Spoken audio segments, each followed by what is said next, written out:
Hello, fans, and welcome. The inaugural season of the Utah Hockey Club is well underway, and the Two Line Pass podcast is here with you for every game. I'm Randon, alongside my co-hosts Dustin and Ryan. We will bring you inside the team, giving you the latest news, highlights, and an in-depth analysis of everything about the Utah Hockey Club. Welcome to another episode of the Two Line Pass.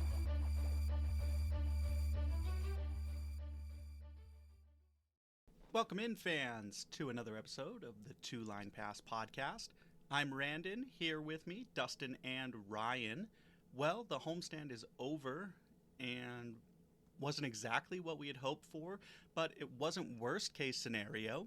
We're going to break it all down tonight on this episode. We're going to talk about the homestand, we're going to talk about where it leaves us, and we're going to talk about where we're going afterwards. Dustin, Ryan, welcome in. How are you guys doing tonight? I'm good. I'm very tired. I work very early on Tuesdays, so I'm tired, but I'm ready to talk hockey. I've been looking forward to this all damn day. I'm doing pretty good today as well. The beginning of the homestand might not have been the best way to start, but we ended on a strong note, and that is making me feel like pretty positive going into this. So, how are you doing, Randon? You know what? I'm living the dream. I'm excited to talk some Utah Hockey Club with you guys, and let's get right into it.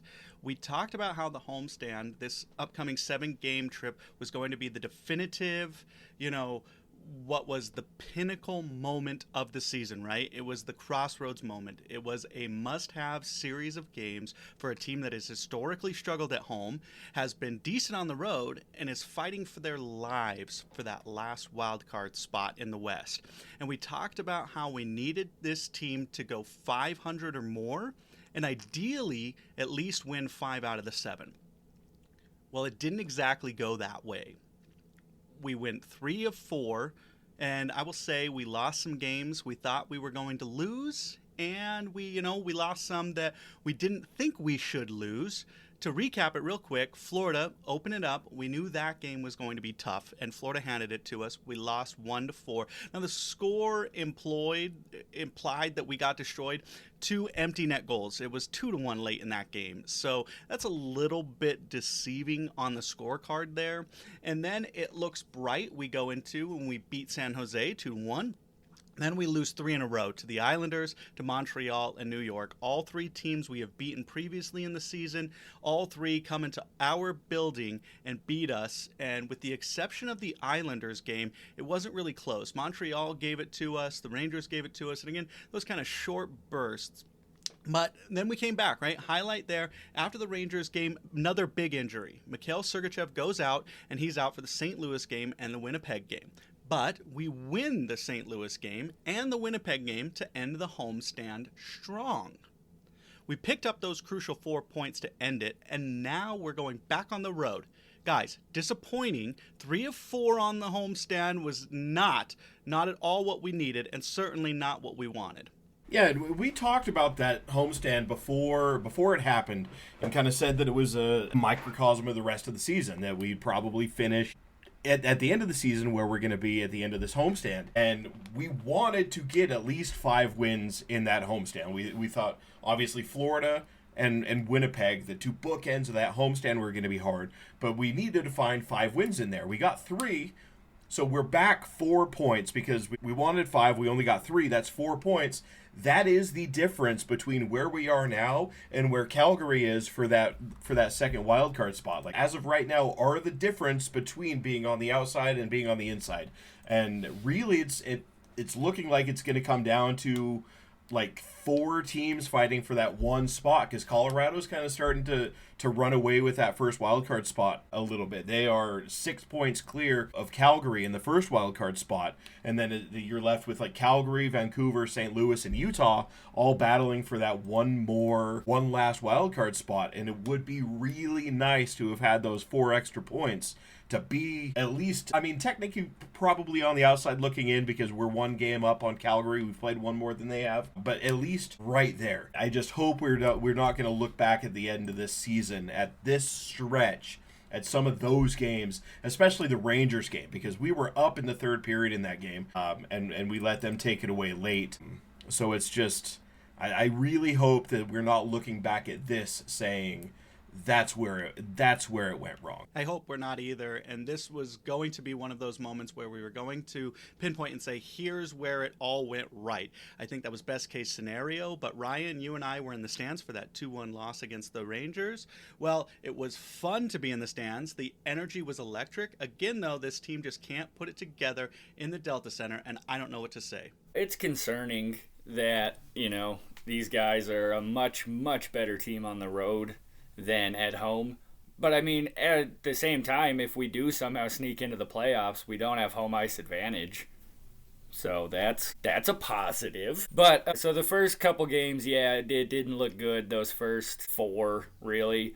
But especially the last 2, to look at some positives on it. The St. Louis game, I thought we played a full 55 minutes. There were a couple minutes in there where we weren't the best team, but that utter domination of the Winnipeg Jets last night was a very big positive, and I really hope the boys can take those 2 wins and be like, yeah, we really messed up the homestand. It was probably the second worst outcome of the homestand, going 3-4, right? I would say, other than going 0-7, 3-4 is the most disappointing.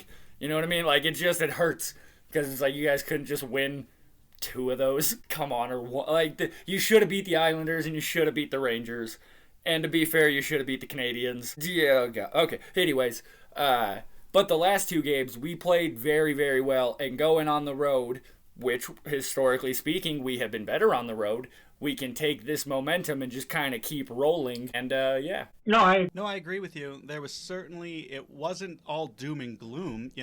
If you look at just the record, the 3-4, yeah, it's pretty doom and gloom. And Dustin, you're absolutely right. 2 wins away from that wild card spot in our hands right now. But there were some bright spots because of, unfortunate circumstances that required the Utah Hockey Club to adjust on the fly. And the big part of that was the Dylan Guenther injury, Guenther going down. So Guenther goes down after the Florida game. He only plays 1 of the 7 home games and is out. Now, I'm not saying that Dylan Guenther is by far the most important player on this team, but he is a very important part of the offensive identity of this team, especially on the power play. But what that did was that forced coach to move Logan Cooley to the first line, make some adjustments. Josh Doan comes up. We kind of spoke about this, briefly, but this was a big, big moment. And if we are looking for bright spots, a takeaway from this, it is the Keller, Schmaltz, and Cooley line. And Cooley blossoming into the player that everybody knows he is. Everybody has seen him be that guy, but now he's becoming, I think, that player right before our eyes. And that was the big spot for me. Now, Keller is just being Keller, right? Keller's being outstanding. If you didn't get the chance to watch it in the Winnipeg game, he takes a puck to the face and has to get 12 stitches over his eye. It looks like it popped open. It looks like he's like a scene from Rocky. And then he comes out. He gets credited with the goal almost immediately after coming back on the ice. Of course, it's taken away, given to Mata, but traffic in front of the net created by Keller. And then Clayton Keller gets the empty net to seal it. But he has 11 points throughout this little homestand. He has crushed it. Nick Schmaltz has 8 points. Logan Cooley has 8 points on that first line. That first line of Keller, Schmaltz, and Cooley was outstanding. And I've got some thoughts on why, but you're seeing Cooley no longer has to be the playmaker on that second line and constantly look to find Guenther and McBain. Cooley can start to shoot the puck. And we saw that sniper shot of his, that no-look top-shelf goal against Connor Hellebuyck was just a thing of absolute beauty. He's got the scorer's touch, and he's a playmaker. But Clayton Keller unleashed Logan Cooley. 5 goals from Cooley, and that's just over the course of that 7-game stretch. He's on pace for much more because he doesn't have to defer. Logan Cooley doesn't have to defer to Dylan Guenther or Jack McBain. Mostly Dylan Guenther, but Jack McBain's got 11, 12 goals now? So it really is what we're seeing, and what I thought was the best part about this home stretch was really seeing that chemistry develop between Clayton Keller and Logan Cooley, especially Keller becoming He's got 2 goals and 9 assists from Clayton Keller. He was the playmaker. And Nick Schmaltz just got to be Nick Schmaltz, playing with 2 phenomenal players, and he gets 8 points out of the thing. He gets 3 goals. He's on a 6-game or 5 or 6 game point streak now, and he's blossoming.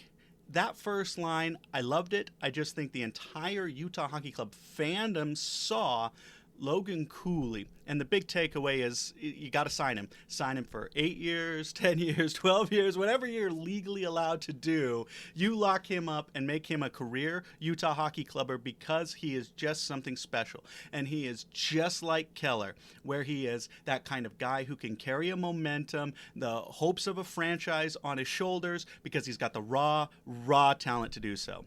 Yeah, and I want Cooley and I want Keller here long term. Like I texted you guys the other night. Like I want those two to be our version of Crosby and Malkin. Like the 2 guys that are just here for their entire careers. This team is their team until they're done playing the game. Like I want them in Utah, tied at the hip, on not only on the team but on that first line because they are playing really, really well. And you guys talked about like bright spots to take away from this homestand. Like it's both a bright spot and it's a little frustrating because we've seen how good this team can be against the best teams in this league. Like they've played really well against the Jets. Like last night was pure domination for 60 minutes essentially. That was from the first puck drop to the final horn. Pure and utter domination. Like that was the final. I went to sleep early, so the final was what 5-2.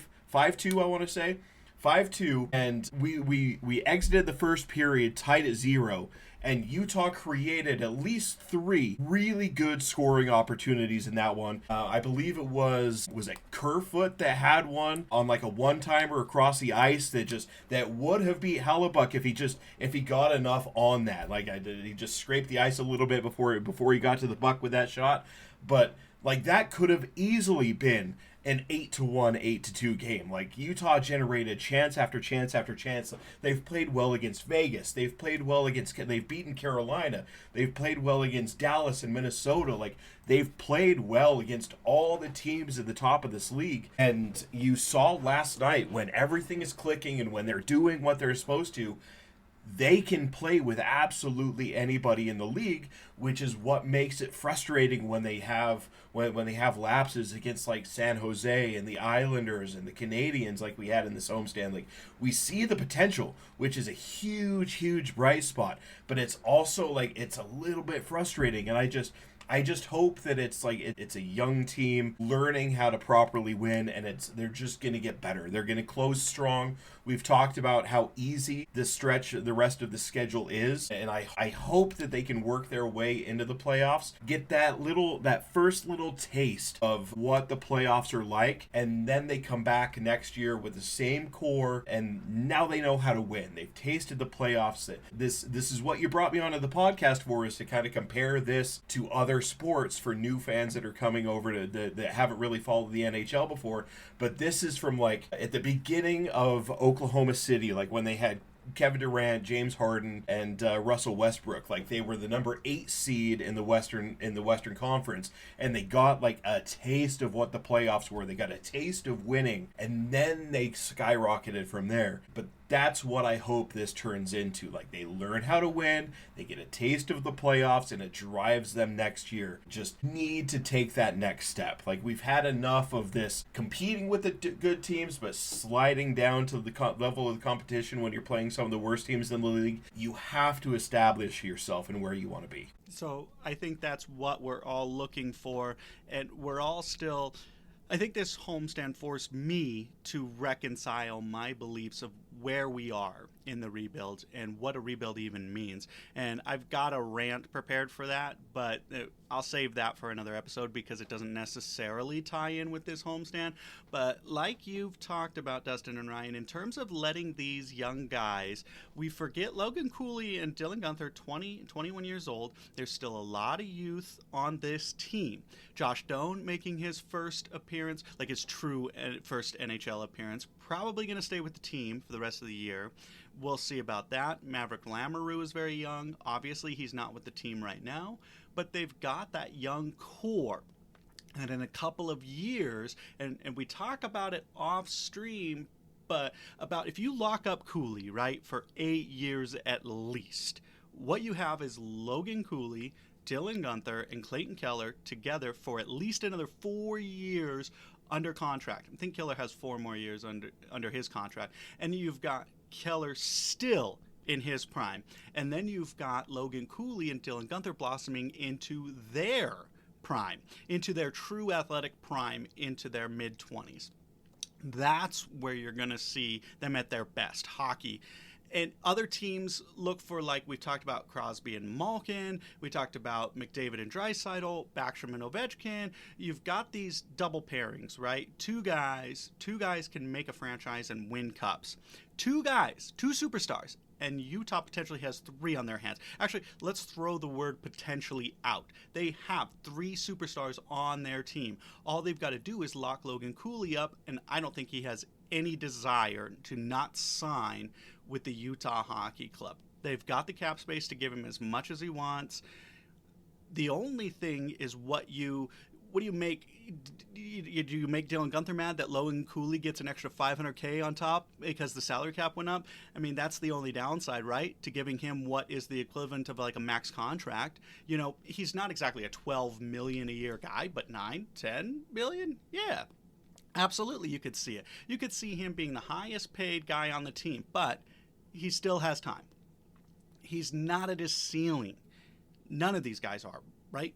Like Clayton Keller, you could argue that he's at his ceiling, but I don't think he's still got so much. I'm not saying that he hasn't shown his true potential or anything. Like he's still blossoming. No. He's finally, for the first time in his career, he's got some bona fide all-stars playing next to him. And I say that as a Schmaltz guy, but let's be honest, Schmaltz isn't a bona fide all-star. He's a very good role player. He's not a bona fide all-star. But now Logan Cooley and Dylan Guenther are. And that's going to just continue to allow Clayton Keller's natural game to progress and let him be both the playmaker and scorer that he is. And then you can develop Guenther when he's a true goal scorer, and Logan Cooley, who is that hybrid as well as Keller, but he's showing glimpses of that pure goal scorer. And you just let Keller just collect 50-plus assists every season. You know, the Cubs come to Utah, and it's just a matter of what other pieces can you fit around that you don't have some glaring weaknesses, because there are. Despite the bright spots, this team still has a lot of glaring weaknesses that you have to shore up. And if they can make the playoffs, I agree with you, Dustin. If they can just make it, they're going to play a team that they've beaten before, right? They're going to likely play Winnipeg, assuming nothing changes, right? They play Winnipeg, or maybe, I guess Minnesota or Dallas are both coming up. Other than Dallas, we beat Minnesota, we beat Winnipeg, and we've played Dallas very, very close all the time. So, we beat Colorado, we've beaten these teams, right? We're 500 against the Central Division opponents. We've beaten the playoff teams that we're going to play in the first round. So we will be respectable even. Will we win the first round? Likely not. But we won't get horribly, horribly swept like Winnipeg did against Colorado the other year. I don't think it's going to be a shellacking like that if we do sneak in. But we got to actually sneak in. Let's throw out a prediction. Ryan, what are your thoughts on kind of the homestand, and did you see playoffs happening? I think that one thing we haven't really touched on the last couple things is John Moreno coming back. And gotta be honest, I don't think I've seen him make a single mistake these couple games he's been back. And he claims he was going to need 2 weeks. Humble piece of shit. It's about to, he needs to just start bragging a little. That save he made where he got in front of the net, he robbed a goal. In my opinion, put that top 10 save of the year. At least save of the year by a non-goalie. But I think the defense has played a lot better the last 2 games. With St. Louis and Winnipeg, they really kind of stepped in. And I don't want to blame Sergachev, because it's probably not his fault. Randon can get into that with you guys on Twitter if you want to go into that more. But I think once Durzi comes back, and I think that really hampered us was losing Marino and Durzi early, because that was 4 months without two of our best defensemen. And I think if they can come back and go back to that same play they were at the beginning of the year, we have a much better chance of making the playoffs. But I hope we do. I'm going to have some faith and say, yeah, I think we can sneak in if we can keep rolling this positivity. And I don't know why Turney is not letting O'Brien fight whenever he wants. I don't know if the league is scared, or if everyone else in the league is not giving Tuna the fights. But come on, give us what we want. And that one fight led to 3 straight goals. So that's momentum. But yeah, I think we have a chance, but it could go either way. You're absolutely right to bring up John Marino, who has just been outstanding for this team so far. I actually ran the numbers. So over the 7-game homestand, only 4 players are in the plus of the plus minely. Only 4. Oli Mata is at +1. John Moreno is at +2. Barrett Hayton at +2. And Michael Kesselring at +3. So 3 of the 4 are 3 defensemen. Of the 4 people in the plus category, it's 3 defensemen. And John Marino and Oli Mata might be the 2 best pure defensemen that we have. Oli Mata for sure. I think he is arguably the best pure defenseman that we have. But John Marino is just coming on strong, but really just solidifying that. Now, Sergachev, over the 5 games that he played in, -7. Jack McBain -5 to pull that up. But Sergachev, yeah, Ryan, defend Sergachev. Look, I am. Here's my one argument to that. How much ice time is Sergachev getting compared to everybody else in those games? I'm just saying. He was, at my last checking, which was a few games ago, was second in the league in amount of ice time per game.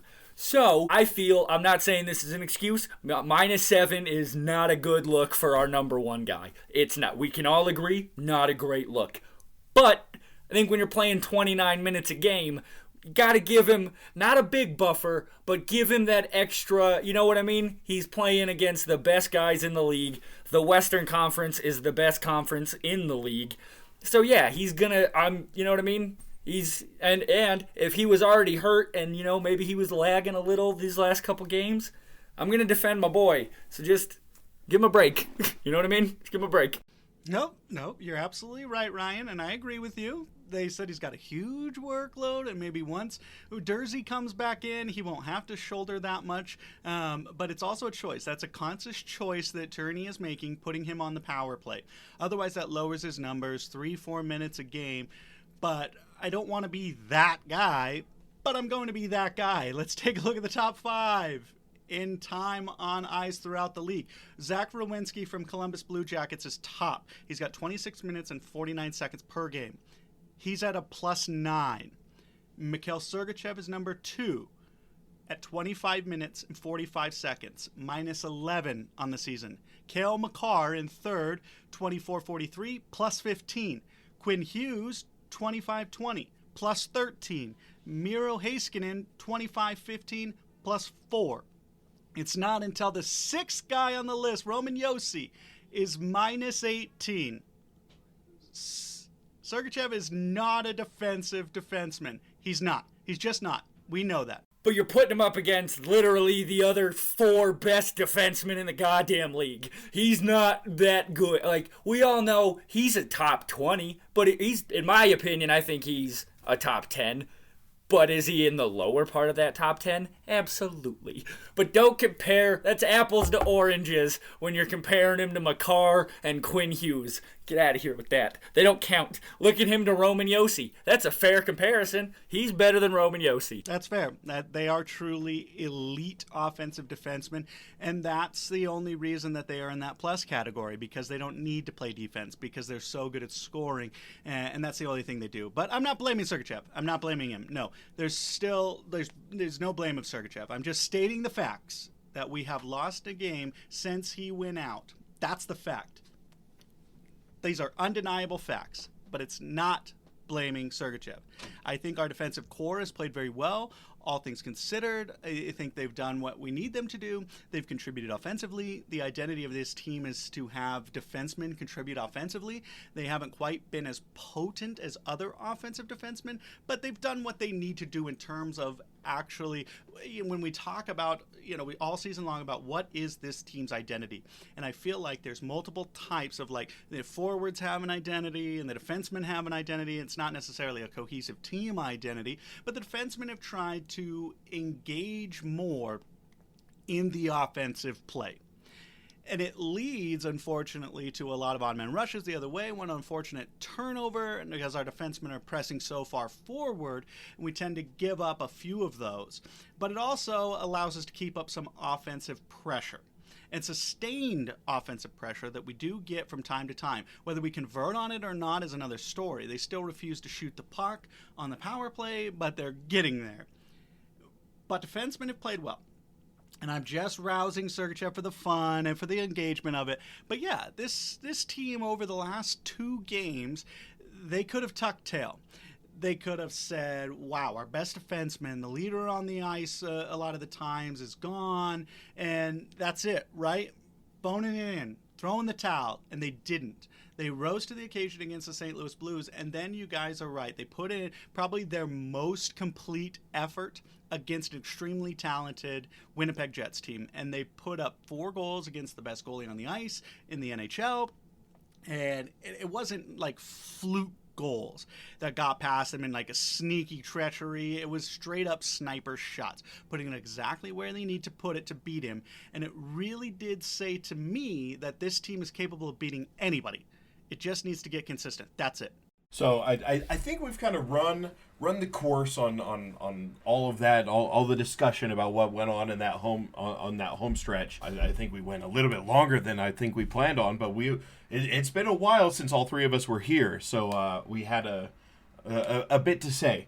I'm looking a little bit into the future and what's coming up. Like, we go on the road, which is really good because Utah's really good on the road. 3 very tough games coming up against the Minnesota Wild, the Winnipeg, and Ottawa as well. Like, those are 3 very good teams all in a row before we come back. Take a deep breath. We come back home with some more winnable games. Like, there are winnable games, but they're coming at home. So how do we turn the ship around in terms of winning at home against teams that we should be beating?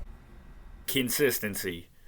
I think a big problem we have at home is playing consistent against every team. It seems a lot at home we're like, oh, hey, these are the teams we're either on equal footing with or on paper we're better than, so we're not going to give it the full effort.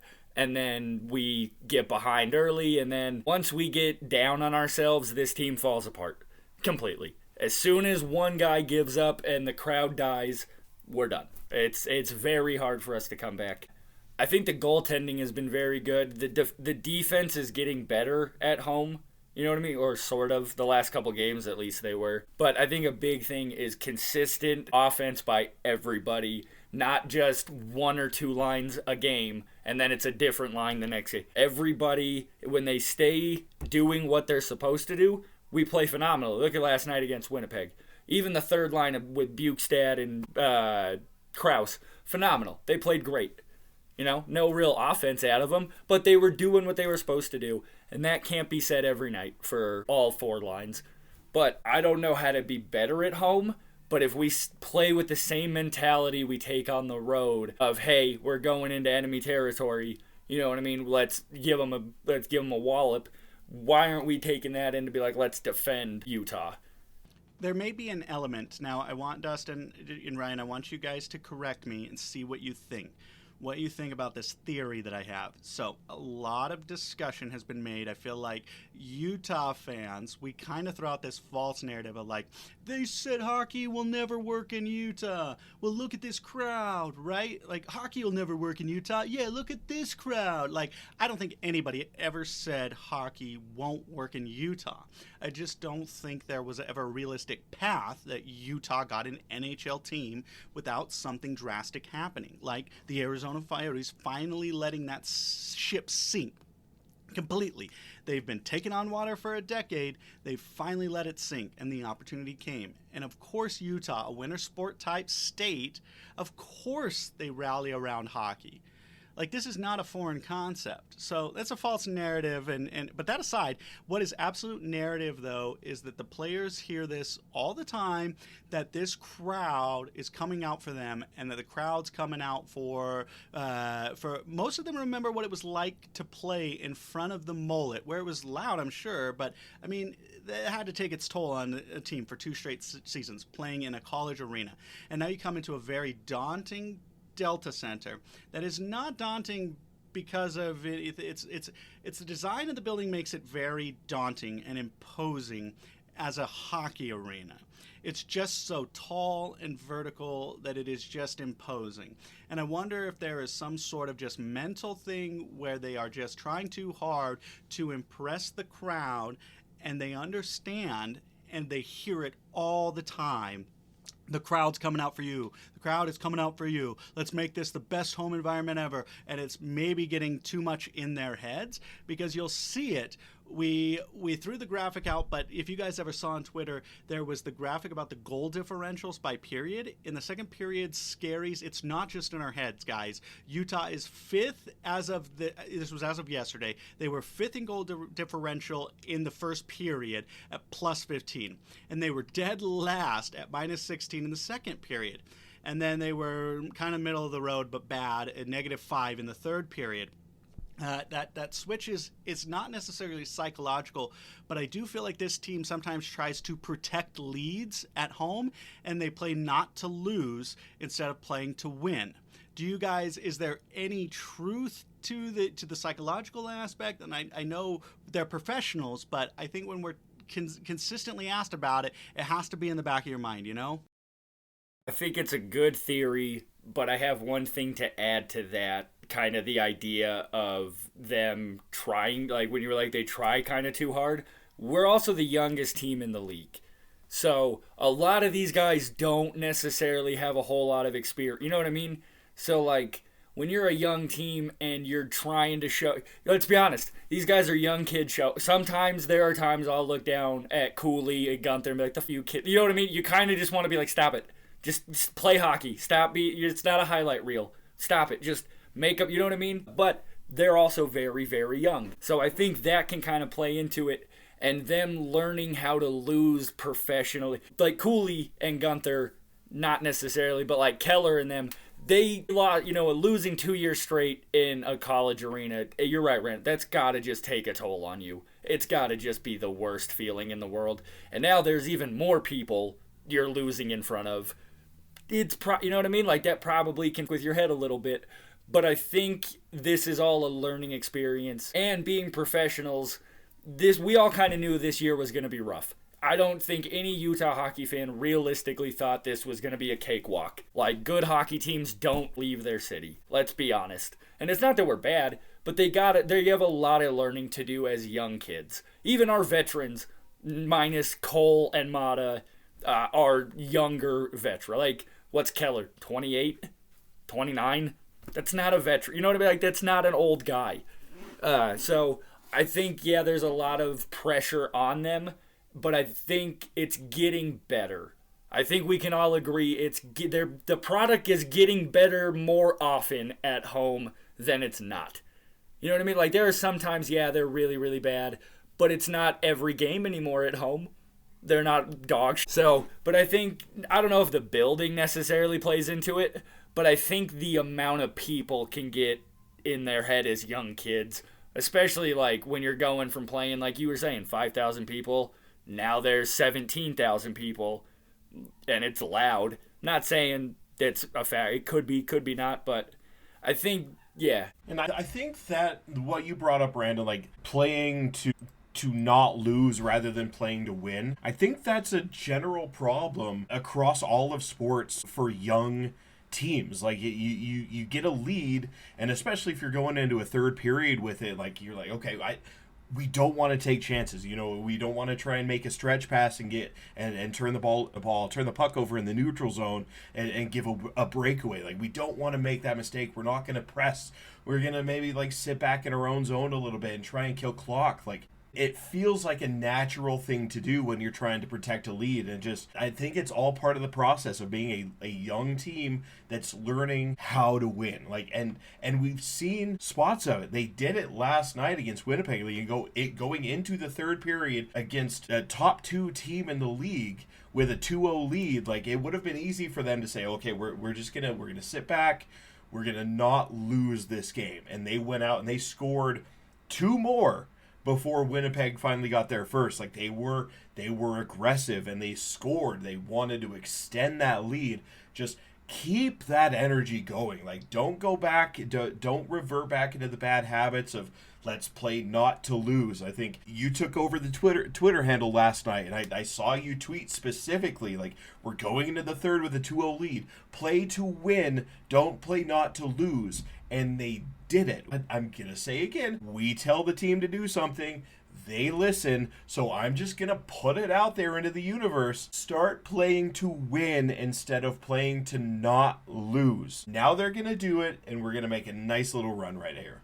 No, absolutely. You're right, Dustin. These 3 teams, it's not an easy stretch. Back-to-back against the top 2 teams in the Central. We go to Winnipeg, we go to Minnesota. Now, Winnipeg, extremely good at home. Currently 18-5-3 at home. Minnesota, however, not that great. Not as bad as us, but only 11-10-1, so 500.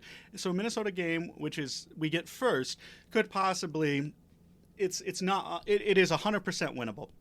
And we aren't awful on back-to-backs. So who knows, but you're going to see a Winnipeg team in front of their home crowd, probably wants a little bit of revenge. So if we go 1-1, I'm ecstatic. And then Ottawa is a team that's currently they're in their wild card spot, but they're playing to be out of the wild card spot and into third in their division. So that's 3 teams that are in the playoffs, currently in the playoffs right now. And Utah has a chance to show what they are capable of.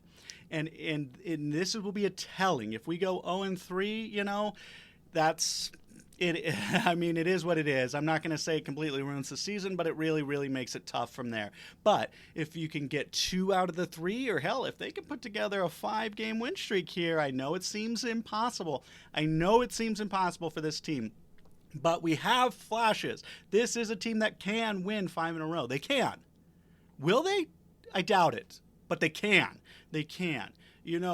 What, Dustin, we tossed up on Twitter. We said, hey, guys, let's get a little bit of interaction. Let's see what do you guys want us to talk about. And you have a question for the Two Line Pass podcast? And we did. We got Ashley Brewer, who is a phenomenal fan.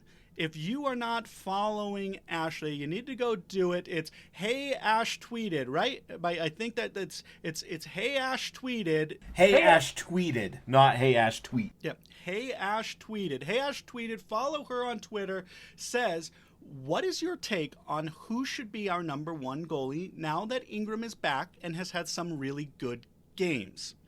We did a whole episode on this before Ingram really goes down, before we knew why he was out, right? Now we know it's a mental thing, a death in the family. He comes back. He's 2-1. And does that change anything? We've talked a lot behind the scenes, guys. I'm going to let you guys go first. Who is it?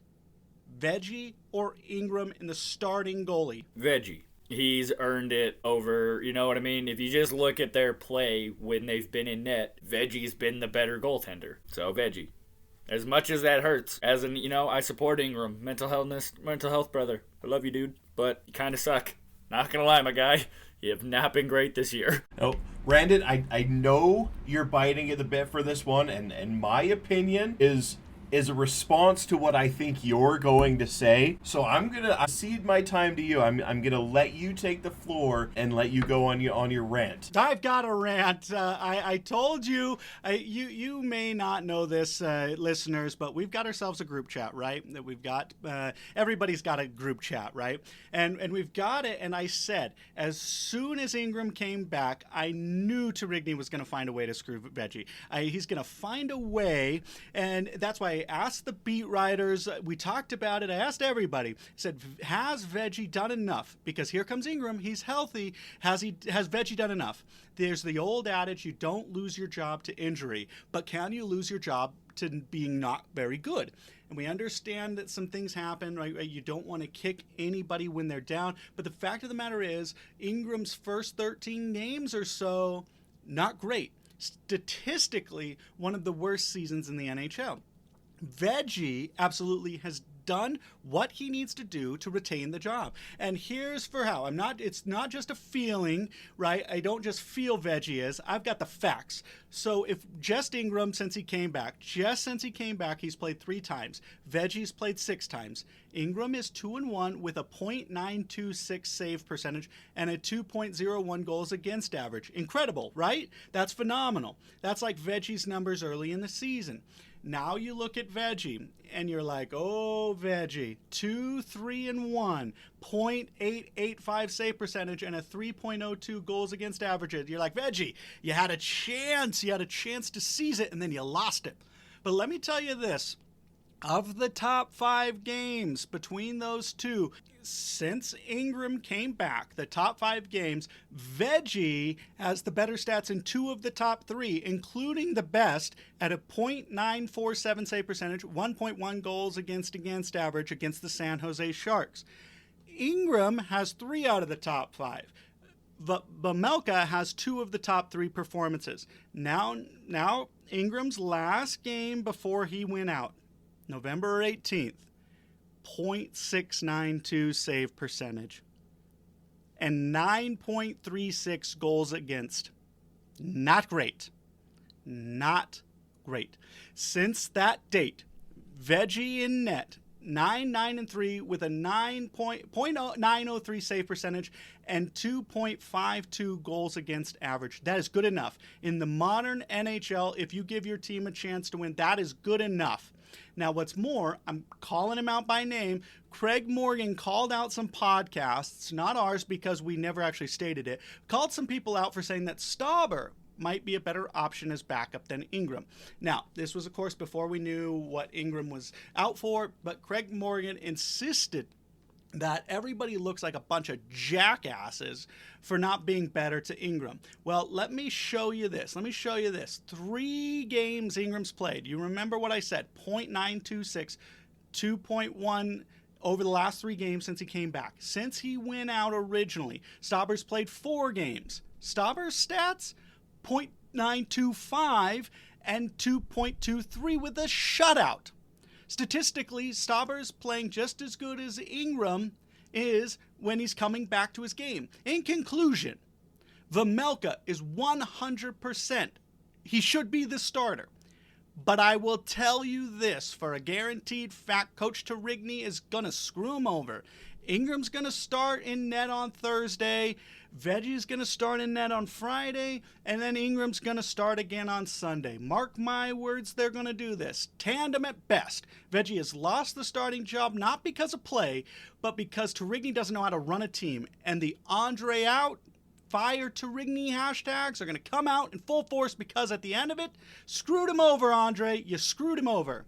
I am in total agreement with you. I believe that the job should belong to Vejmelka. Like, he's been the better goalie this year, and he has regressed a little bit. Like, you went over the stats for Ingram since his return have been better than Veggie's. So while I do believe it should be Karel Vejmelka in net, if somebody wanted to argue the point of Connor's been better since he came back and he was better last year, and you want to say like maybe he was just battling some demons, I don't know what was going on with his family. We know what he was gone for was the loss of his mother. I don't know if she was battling something that and like he knew that like that time was approaching, so it was battering him mentally. Maybe that had something to do with the early season struggles. So if somebody wanted to argue that it should be Connor Ingram, I'm not going to completely dismiss the argument they're making. I do believe it should be Veggie, but I will at least listen to the argument that it should be Connor Ingram in net. The one thing that you cannot do, and I have seen some fans on Twitter mention this, is like maybe start Ingram and then if he performs well, give him another start. Or put Veggie in net, and if he performs well, then maybe he earned another start. Like, you have to have a clear number one and a clear number two. You cannot, like, okay, well, this guy performed well, so we're going to give him one more game. Oh, he performed really well again, we're going to give him another game. And then, oh, he kind of struggled in that one, so now we're going to go back to the other guy. Like, you can't do that in sports. The one comparison I've had in my head all day long, you go back about a decade to the University of Utah football team.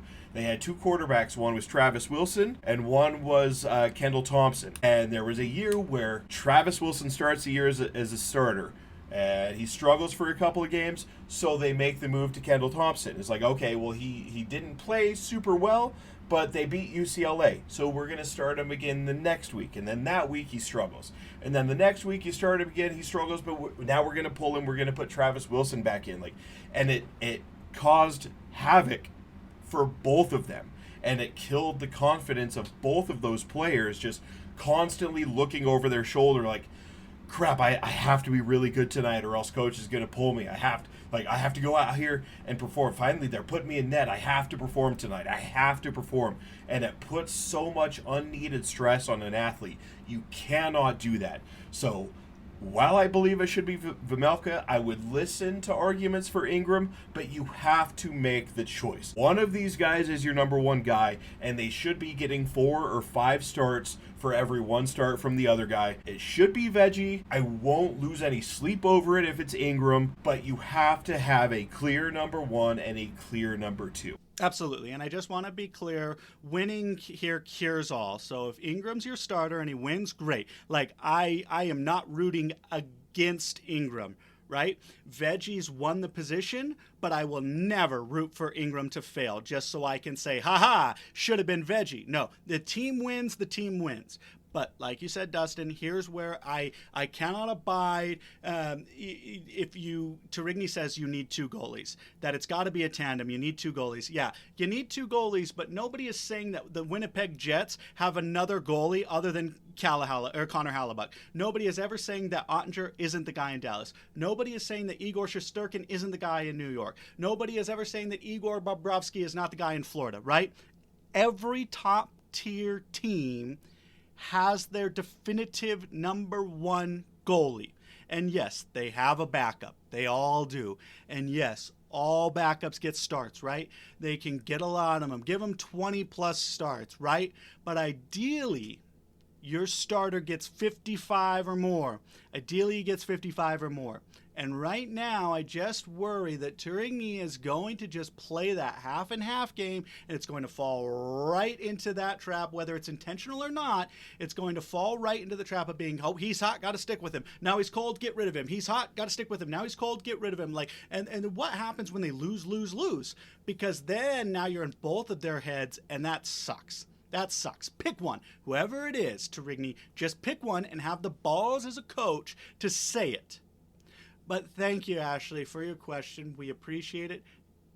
Guys, I think we're almost out of time, but let's wrap it up. Do you guys have any closing thoughts before we send off the viewers? You know, I noticed something, and I was going to make a comparison to something you said in another episode, but it's like a week or so away, looking down the pipeline at the schedule that's coming up. So I'll tease that for next episode. I have a comparison to make that I think you'll like, but we'll save that for next episode. Other than that, I've got nothing. Thank you, Dustin. Ryan, your closing thoughts. My closing thought is, did you guys know that a day on Venus lasts longer than a year on Venus? Well, now you do. I always love learning stuff. My tiny peanut brain cannot handle such a thing. Hey guys, thanks so much for being fans of the show. We appreciate it. We love the Twitter interaction with you guys. We love interacting with you on the socials. Follow us on Twitter at the 2 Line Pass, on TikTok at the 2 Line Pass, on YouTube at the 2 Line Pass.